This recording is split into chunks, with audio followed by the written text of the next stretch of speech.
Hello दोस्तों, स्वागत है आपका अपने YouTube चैनल कुंडा एजुकेशन पॉइंट में। मैं धर्मेंद्र कुमार स्वागत करता हूं। दोस्तों, हम लोग यहां पर संविधान पढ़ रहे हैं और पिछली क्लास में ये देखा कि भारत शासन अधिनियम 1919 में क्या क्या प्रावधान किए गए थे। इसके आगे हम लोग ये देखेंगे आज कि भारत शासन अधिनियम 1935 में क्या क्या प्रावधान किए गए। भारत शासन अधिनियम 1935, भारत शासन अधिनियम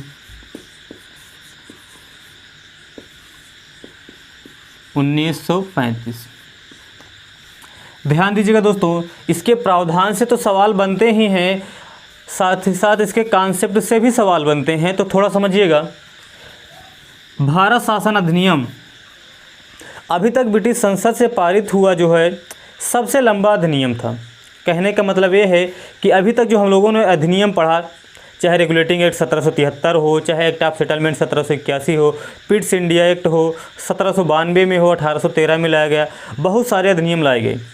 लेकिन ये जो भारत शासन अधिनियम 1935 में लाया जाता है, यह अभी तक का ब्रिटिश संसद से पारित सबसे लंबा लिखित दस्तावेज या सबसे लंबा लिखित अधिनियम था। इसका मतलब ये है, इसे हम कह सकते हैं सबसे लंबा, या इसी को कह सकते हैं सबसे बड़ा अधिनियम था। ठीक है दोस्तों, इसमें जो है लगभग 321 अनुच्छेद,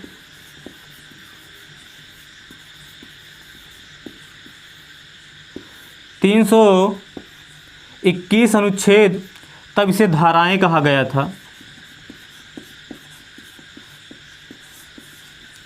एवं 10 अनुसूचियां थी। 10 अनुसूची थी। हमारे संविधान की बात किया जाए, वह संविधान जो 26 जनवरी 1950 को पूर्ण रूप से लागू होता है, उसमें 395 अनुच्छेद,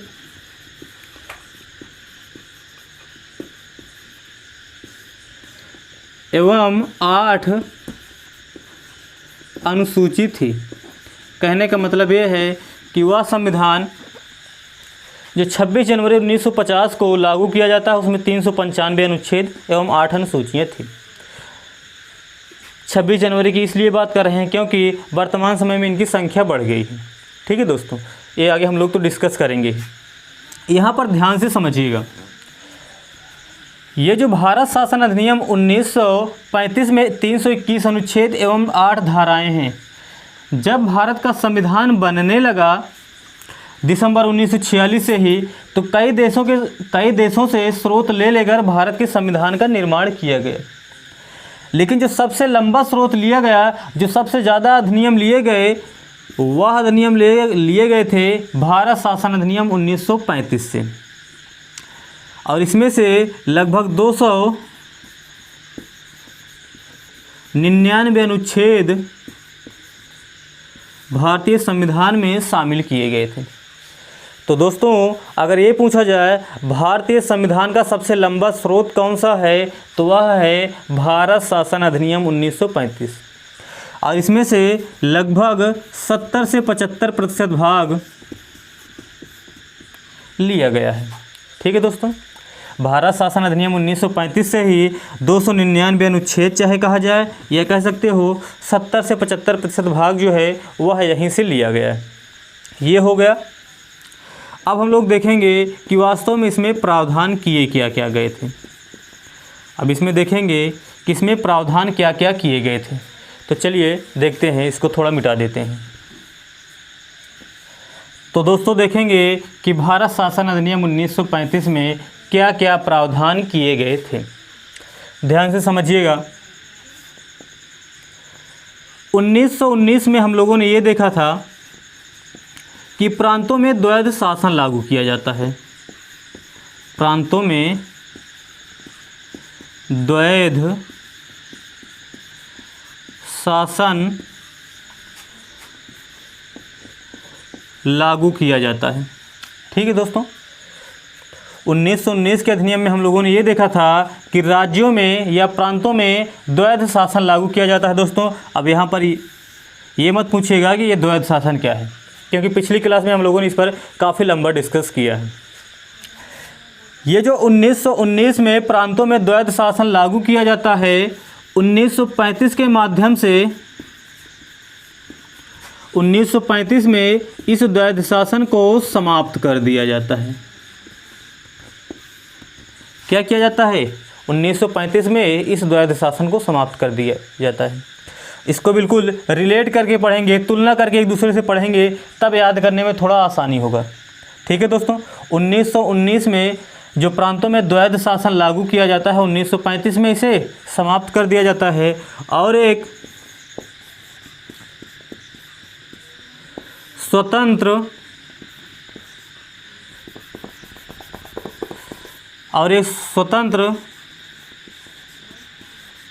चुनाव के माध्यम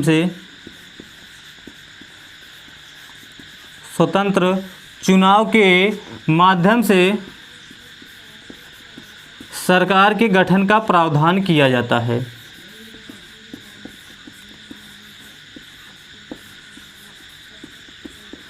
ठीक है दोस्तों, कहने का मतलब यह है दोस्तों, अभी तक जैसे मान लीजिए ये केंद्र सरकार है, वैसे समझिए थोड़ा, ये सरकार है और सरकार में एक केंद्र सरकार है। दूसरे नंबर पर देखा जाए ये राज्य सरकार है, और हम लोगों ने देखा था इसमें द्वैध शासन लागू किया जाता है। तो इस द्वैध शासन प्रणाली को समाप्त कर दिया गया और ये कहा गया कि अब यहाँ पर मुख्यमंत्री या यहाँ पर जो भी शासन चलाया जाएगा वह मुख्यमंत्री के द्वारा चलाया जाएगा, और मुख्यमंत्री में जो भी मंत्रिमंडल के सदस्य होंगे, या कह सकते हो मंत्रिपरिषद के सदस्य होंगे। वैसे देखा जाए तो मंत्रिपरिषद मंत्रिमंडल में अंतर है, वो आगे हम लोग डिस्कस करेंगे। जो भी मंत्रिपरिषद के सदस्य होंगे वह चुनाव के माध्यम से आएंगे। ठीक है दोस्तों, अभी तक इसमें जो जाते थे, एक आरक्षित हुआ करता था, एक जो है हस्तांतरित हुआ करता था। तो इसमें जो आरक्षित हुआ करते थे वह इस केंद्र सरकार या वायसराय के द्वारा जो है मनोनीत किया जाता था। इसका मतलब ये सीधा सीधा चले जाते थे, और ये जो लोग आते थे ये चुनाव के माध्यम से आते थे। लेकिन अब ये प्रावधान कर दिया गया कि इसमें से जितने भी लोग होंगे, जो भी जाएंगे, वह सभी के सभी जो है चुनाव के माध्यम से ही जाएंगे। ठीक है, इसका मतलब ये है कि यहाँ से ये द्वैध शासन तो समाप्त किया ही गया, साथ ही साथ ये भी कह दिया गया कि अब इसमें जो भी लोग जाएंगे वह एक चुनाव के माध्यम से जाएंगे। और इस प्रकार की जो चुनाव होती है वह सबसे पहले 1937 में होती है। ठीक है दोस्तों, वैसे तो चुनाव का इतिहास हम लोग शुरू से ही देखते आ रहे हैं, 1892 से ही। लेकिन यहाँ पर जो राज्यों का गठन किया जाता है चुनाव के माध्यम से, वह सबसे पहले 1937 में ही किया जाता है। ध्यान से समझिएगा दोस्तों, यहाँ पर आप लोग, हम लोग देखे हैं कि 1861 के माध्यम से ही राज्यों का विकेंद्रीकरण कर दिया जाता है। राज्यों का विकेंद्रीकरण कर दिया जाता है। इसका मतलब ये है कि एक केंद्र हुआ करता था, एक राज्य हुआ करता था। एक केंद्र हुआ करता था, एक राज्य हुआ करता था। लेकिन ध्यान दीजिएगा दोस्तों, 1861 में जो विकेंद्रीकरण किया जाता है, ये जो राज्य का प्रावधान था यह पूरा केंद्र पर डिपेंड हुआ करता था। केंद्र सरकार या चाहे कह सकते हो वायसराय जहाँ चाहे वहाँ राज्य का गठन कर सकती थी और जहाँ चाहे ना करे। ठीक है, लेकिन अब ये कहा गया और जिसे चाहे इस राज्य सरकार में नियुक्त कर सकती थी वायसराय, और जिसे चाहे नियुक्त ना करे। लेकिन अब ये कहा गया इस राज्य सरकार में जो भी आएगा वह चुनाव के माध्यम से आएगा। तो पहला प्रावधान तो ये कर दिया गया। ठीक है दोस्तों, दूसरे नंबर पर देखा जाए दोस्तों, थोड़ा समझिएगा, प्रांतों से द्वैध शासन तो समाप्त कर दिया गया, लेकिन केंद्र में द्वैध शासन लागू कर दिया गया या लागू किया गया। कहने का मतलब ये है ऐसे दोस्तों कि 1919 में प्रांतों में द्वैध शासन लागू किया गया था, जिसे 1935 में समाप्त कर दिया गया। जब 1935 में समाप्त किया गया राज्यों से, तो केंद्र में द्वैध शासन लागू कर दिया गया। अभी हम लोगों ने देख लिया है कि द्वैध शासन क्या है, तो यहाँ पर हम लोगों को समझने की ज़रूरत नहीं है। इसका मतलब ये है कि प्रांतों से द्वैध शासन हटाकर केंद्र में द्वैध शासन लगा दिया गया। अब तीसरे नंबर पर देखते हैं दोस्तों, ध्यान दीजिएगा। 1919 में हम लोगों ने देखा था कि केंद्र की विधायिका को द्विसदनीय बना दिया गया था। वह विधायिका जिसका गठन जो है 1853 में ही हो जाता है, 1919 में उसे द्विसदनीय बना दिया गया था। लेकिन राज्य की जो विधायिका हुआ करती थी अभी भी एक सदनीय ही हुआ करती थी। तो 1935 के माध्यम से यह प्रावधान कर दिया गया कि जो राज्य की विधायिका होगी वह द्विसदनीय होगी। ठीक है दोस्तों, इसका मतलब ये है कि राज्य की विधायिका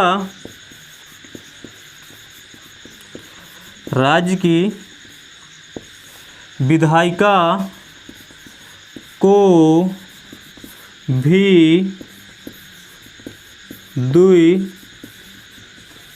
द्विसदनीय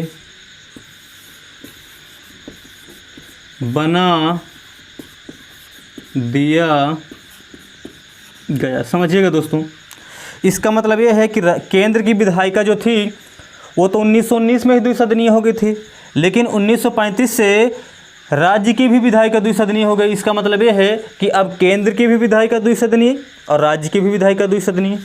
वर्तमान समय की बात किया जाए, जो राज्य की विधायिका द्विसदनीय है तो एक विधानसभा है,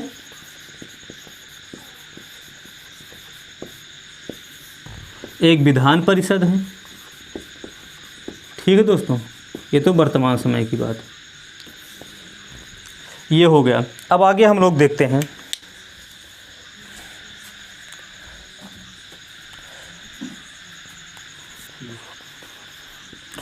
अब बात किया जाए दोस्तों चौथे नंबर पर, तो ये कहा गया कि एक संघ सरकार का, संघ या कह सकते हो परिसंघ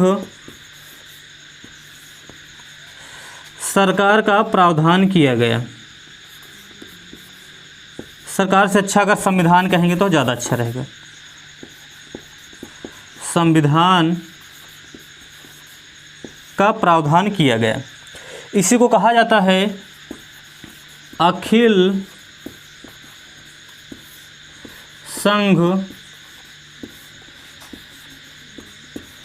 का प्रावधान। अखिल भारतीय संघ का प्रावधान, अखिल भारतीय भी कहा जाता है, ध्यान दीजिएगा, अखिल भारतीय संघ का प्रावधान। इसका मतलब क्या है थोड़ा समझिएगा। हर जगह से सवाल पूछा जाता है दोस्तों कि संघ की व्यवस्था कब आई, परिसंघ की व्यवस्था कब आई या अखिल भारतीय संघ की व्यवस्था कब आई, तो याद रखिएगा 1935 से आई। इसका मतलब क्या है दोस्तों, भारत शासन अधिनियम 1935 के माध्यम से ये कह दिया गया कि ये जो केंद्र की सरकार होती है इसका अपना एक अलग काम होगा और राज्य की जो सरकार होगी इसका अपना एक अलग कार्य होगा। ठीक है दोस्तों, केंद्र की सरकार जो होगी इसका अपना एक अलग कार्य होगा, राज्य की सरकार जो होगी इसका अपना एक अलग कार्य होगा। और केंद्र सरकार वही काम करेगी जो संघ सूची के अंतर्गत आएगा और राज्य की सरकार वही काम करेगी जो राज्य सूची के अंतर्गत विषय आएंगे। ध्यान से समझिएगा दोस्तों, पूरा आपको समझाते हुए चल रहे हैं, ध्यान से समझिएगा। कहने का मतलब ये है कि केंद्र और राज्य तो 1861 के अंतर्गत ही आ गए थे, लेकिन यहाँ पर जो राज्य का प्रावधान किया गया था वह केंद्र के एजेंट के रूप में काम करते थे। इसका मतलब ये है किस राज्य को कितना शक्ति दिया जाए, किस राज्य को कितना अधिकार दिया जाए, यह केंद्र पर डिपेंड करता था। केंद्र चाहे तो जिस राज्य को जितना अधिकार दे दे और केंद्र चाहे तो जिस राज्य को जितना अधिकार न दे। लेकिन भारत शासन अधिनियम 1935 के माध्यम से पहली बार ये निर्धारित किया गया कि वास्तव में संघ सूची के कौन कौन से विषय होंगे और राज्य सूची के कौन कौन से विषय होंगे। और ये कहा गया कि संघ सरकार जो है किन किन विषयों पर काम कर सकती है और राज्य सूची के विषय पर, या कह सकते हो राज्य सरकार जो है किन किन विषयों पर काम कर सकती है। और उस समय जो है संघ सूची में जो है 59 विषय शामिल किए गए थे। ठीक है दोस्तों, उस समय जो संघ सूची के विषय थे वह 59 और राज्य सूची के जो विषय थे वह थे 54। सीधी सी बात है, अगर संघ सूची है, राज्य सूची है, तो एक जो है समवर्ती सूची भी होगा और इसमें जो विषय की संख्या थी वह 36। ध्यान से समझिएगा दोस्तों, इसका मतलब यह है कि भारत शासन अधिनियम 1935 के माध्यम से ही सबसे पहले केंद्र के अधिकार राज्य के अधिकार को बिल्कुल सीमित कर दिया गया और ये कहा गया कि केंद्र सरकार किन किन विषयों पर काम कर सकती है, राज्य सरकार किन किन विषयों पर काम कर सकती है और केंद्र और राज्य सरकार दोनों मिलकर किन किन विषयों पर काम कर सकती है। और ये कहा गया जो अवशिष्ट शक्तियाँ होंगी वह वायसराय के पास होगी। ठीक है दोस्तों, ये कहा गया जो अवशिष्ट शक्तियाँ होंगी वह वायसराय के पास होंगी। ठीक है दोस्तों, यहाँ तक हो गया। चलिए अब हम लोग आगे देखते हैं, इसको थोड़ा मिटा देते हैं तब।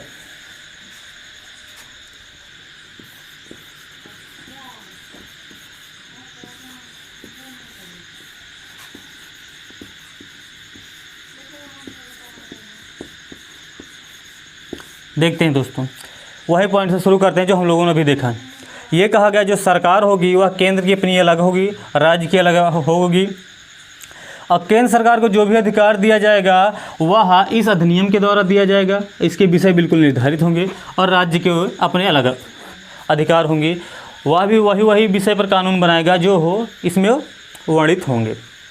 अब थोड़ा समझिएगा, इस राज्य में जो शामिल करना था इसमें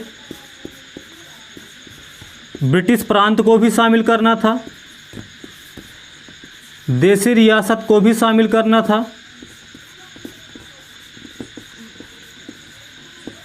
साथ ही साथ उस समय जो चीफ कमिश्नरी हुआ करती थी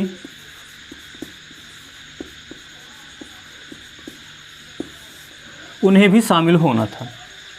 ठीक है दोस्तों, ये कहा गया ब्रिटिश प्रांत के भी सदस्य जाएंगे, वहाँ भी राज्य का गठन होगा, देशी रियासतों में भी राज्य का प्रावधान होगा, ये जो चीफ कमिश्नरी है यहाँ भी राज्य का प्रावधान होगा। इसका मतलब ये है कि यहाँ पर भी लोग चुनकर जाएंगे, यहाँ पर भी लोग चुनकर जाएंगे, यहाँ पर भी अगर लोग चुनकर जाएंगे और यहाँ पर भी लोग चुनकर जाएंगे। इसका मतलब ये है कि अगर यहाँ पर भी लोग चुनकर जाएंगे तो यहाँ पर जो राजा महाराजा होंगे इनका अस्तित्व समाप्त हो जाएगा। परिणाम यह हुआ कि देशी रियासत के जो रजवाड़े थे इसमें शामिल होने से इनकार कर दिए, और भी बहुत सारे कारण थे, इसमें शामिल होने से इनकार कर दिए। परिणाम यह हुआ कि यह जो संघ की व्यवस्था थी, या कह सकते हो परिसंघ की व्यवस्था थी, या कह सकते हो अखिल भारतीय संघ की व्यवस्था थी, अखिल भारतीय संघ की व्यवस्था थी, यह अस्तित्व में ही नहीं आ पाई। लेकिन ध्यान दीजिएगा दोस्तों, इसी के माध्यम से यह संघ सूची, राज्य सूची एवं समवर्ती सूची का प्रावधान कर दिया गया था। और ये कहा गया था इस पर केंद्र की सरकार काम करेगी, इस पर राज्य की सरकार काम करेगी और इस पर जो है दोनों सरकारें मिलकर काम करेंगी। लेकिन अगर कभी विरोधाभास की स्थिति होती है कि ये सरकार के द्वारा बनाया गया कानून लागू हो कि केंद्र सरकार के द्वारा बनाए गए कानून लागू हों, तो याद रखिएगा केंद्र सरकार द्वारा बनाया गया कानून जो है वह प्रभावी होगा। वह तो आज भी लागू है, ये हम लोग आज भी देखेंगे की स्थितियाँ आज भी वर्तमान समय में भारत में पाई जाती है, कि समवर्ती सूची के विषय में केंद्र सरकार भी काम करती है, केंद्र सरकार भी नियम बनाती है, राज्य सरकार भी नियम बनाती है, लेकिन कभी विरोधाभास की स्थिति होती है तो संघ सरकार द्वारा बनाया गया कानून जो है वह प्रभावी होता है या कह सकते हो वही लागू होता है। ठीक है, ये हो गया आपका पॉइंट नंबर 4 पूरा कंप्लीट। इसका मतलब ये है अखिल भारतीय संघ जो है अस्तित्व में नहीं आ पाया। अगर इसका प्रावधान किया गया था, थोड़ा समझिएगा, बिल्कुल इसी से रिलेट कर हम लोग पढ़ेंगे आगे तो समझने में आसानी होगा। इसका मतलब केंद्र, राज्य, संघ सूची, राज्य सूची, समवर्ती सूची। इसका मतलब ये है कि केंद्र और राज्य के बीच में कभी विवाद भी हो सकता था। भाई ये लागू नहीं हो पाया तो बाद की बात है, लेकिन भारत शासन अधिनियम में प्रावधान तो पहले से ही कर दिए गए थे, तो प्रावधान जो था वो तो हम लोग को पढ़ेंगे ही। कुछ सफल हुए, कुछ नहीं सफल हुए, दूसरी बात है। इसका मतलब ये नहीं सफल हुआ, दूसरी बात है, लेकिन जो नियम और कानून बनाए गए थे वह तो इसी के अनुसार बनाया गया था, वह तो बिल्कुल इसी के अनुसार बनाया गया था। अब आगे समझते हैं।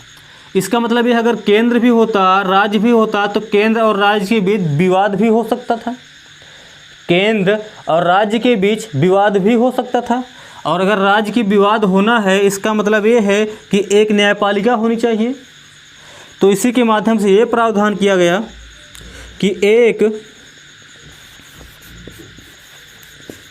अखिल भारतीय स्तर पर न्यायपालिका का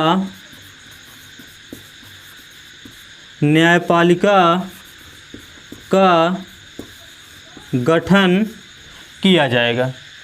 ठीक है दोस्तों, इसका मतलब ये है दोस्तों कि भारत शासन अधिनियम 1935 के माध्यम से ही एक अखिल भारतीय स्तर पर न्यायपालिका के गठन की बात की गई, या इसी को कह सकते हो संघीय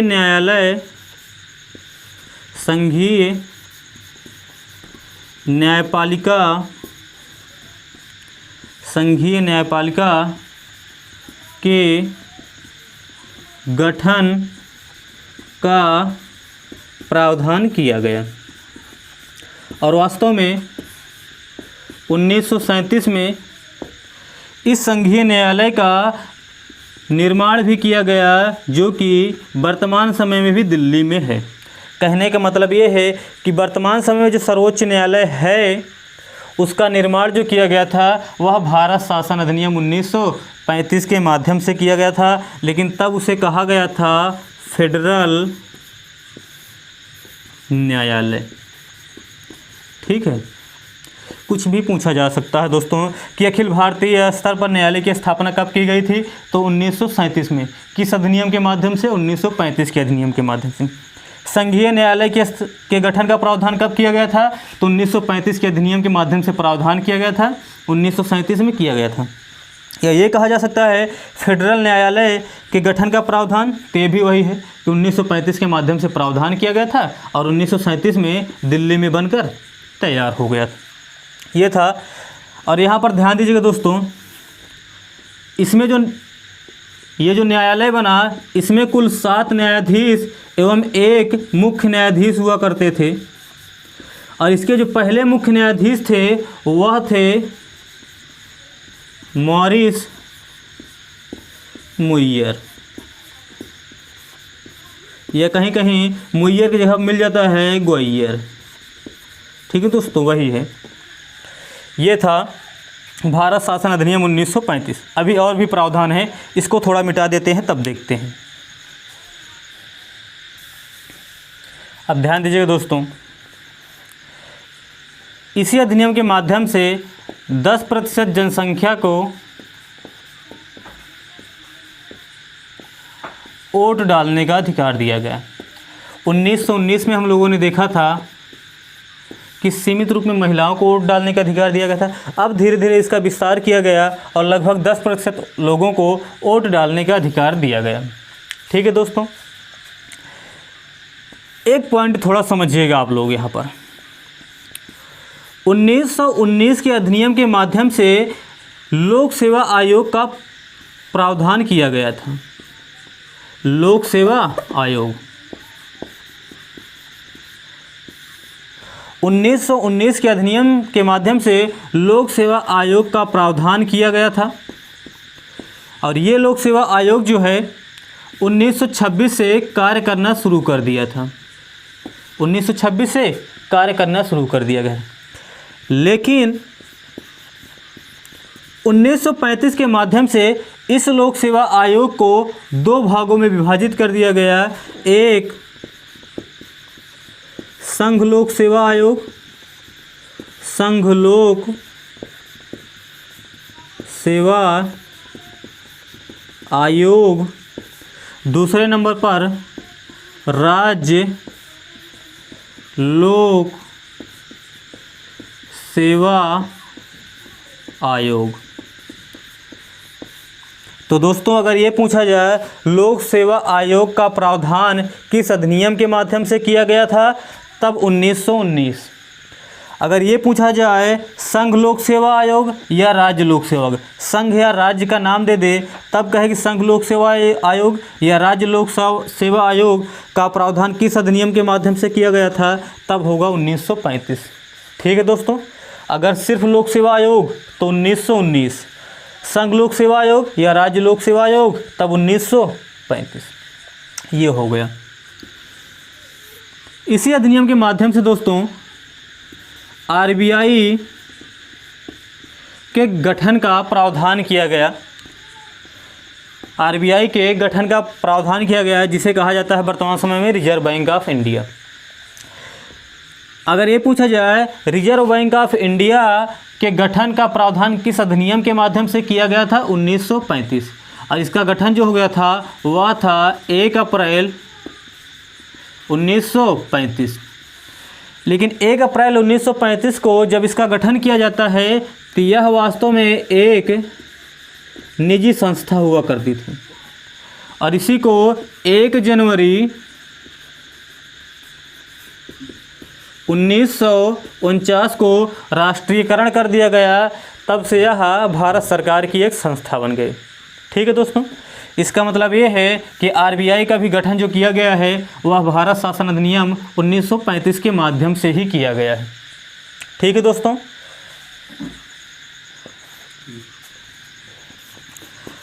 सबसे महत्वपूर्ण इसका ध्यान दीजिएगा, इसका सबसे महत्वपूर्ण बिंदु था कि इसी अधिनियम के माध्यम से दलितों के लिए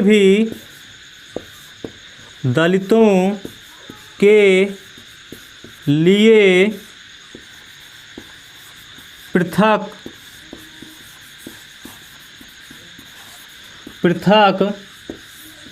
निर्वाचक मंडल का प्रावधान किया गया।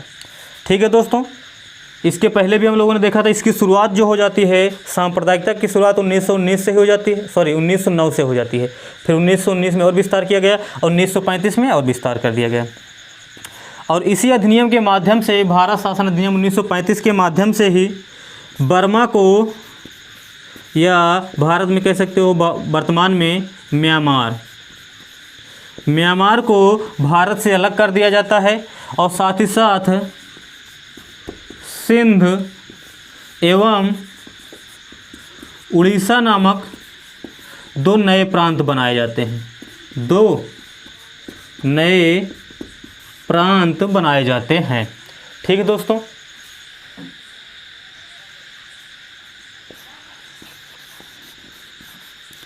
इसी के माध्यम से ये जो भारत सचिव का पद हुआ करता था या भारत परिषद का जो पद हुआ करता था, इसे समाप्त कर दिया गया। और इसका गठन कब किया गया था, कई बार बता चुके हैं, 1858। तो ये पूरा का पूरा था भारत शासन अधिनियम 1935। ठीक है दोस्तों, एक बार इसको मिटाकर बिल्कुल संक्षेप में बहुत जल्दी पूरा एक बार रिवीजन कर लेते हैं, क्योंकि इसमें बहुत सारे प्रावधान किए गए हैं। तो एक बार में नहीं 2-3 बार मिटा के किए हैं, तो एक बार बिल्कुल छोटा रिवीजन कर लेते हैं, उसके बाद आज यहीं पर समाप्त करेंगे। सबसे पहले बात किया जाए तो प्रांतों से द्वैध शासन समाप्त किया गया। प्रांतों से द्वैध शासन समाप्त किया गया, लेकिन केंद्र में लगा दिया गया। ठीक है दोस्तों, दूसरे नंबर पे बात किया जाए तो प्रांतों में भी द्विसदनीय विधायिका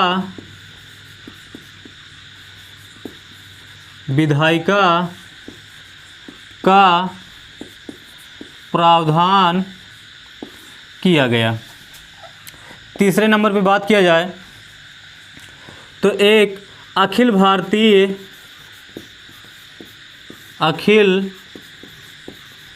भारतीय संघ के गठन की बात की गई थी, लेकिन यह क्या हुआ, असफल रहा। साथ ही साथ बात किया जाए, इसके बाद हम लोगों ने देखा कि यहीं से संघ सूची, राज्य सूची,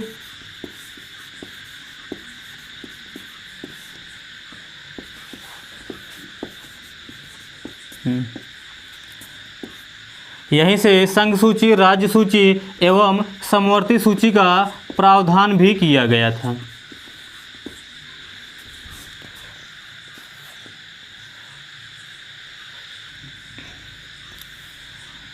संघ सूची, राज्य सूची हो गया। इसी के बाद देखा जाए तो 10% लगभग जनसंख्या को वोटिंग का अधिकार दिया गया। ठीक है दोस्तों, सांप्रदायिकता को और बढ़ाया गया। सांप्रदायिकता का विस्तार किया गया और इसमें दलितों को भी शामिल किया गया। साथ ही साथ ये कहा जाए, संघीय न्यायालय का प्रावधान किया गया और 1937 में दिल्ली में यह बनकर तैयार भी हो गया। ठीक है दोस्तों, इसी को फेडरल न्यायालय भी कहा जाता है। फेडरल न्यायालय भी कहा जाता है। साथ ही साथ संघीय न्यायालय हो गया, इसी के माध्यम से बर्मा को भारत से अलग किया गया। इसी के माध्यम से हम लोगों ने देखा कि आरबीआई का गठन किया जाता है और यह किया जाता है 1 अप्रैल 1935 और 1 जनवरी 1949 को इसका राष्ट्रीयकरण हो जाता है। ये मुख्य मुख्य बातें हम लोगों ने देखा। साथ ही साथ ये देखा सिंध एवं उड़ीसा प्रांत का प्रावधान किया गया। ये मोटी मोटी बातें हम लोगों ने इसमें पूरा का पूरा देखा। और साथ ही साथ ये भी देखा कि भारत परिषद का जो पद था, भारत परिषद का जो पद था वह समाप्त कर दिया गया। ठीक है दोस्तों, ये पूरा का पूरा था हम लोगों का भारत शासन अधिनियम 1935। आगे हम लोग देखेंगे कि 1935 से 1947 तक ऐसी कौन कौन सी घटनाएं घटती हैं जिसके कारण जो है हमारा देश आज़ाद होता है, और कैसे कैसे देखेंगे कि पाकिस्तान का मांग होता है, कैसे कैसे पाकिस्तान का बंटवारा होता है।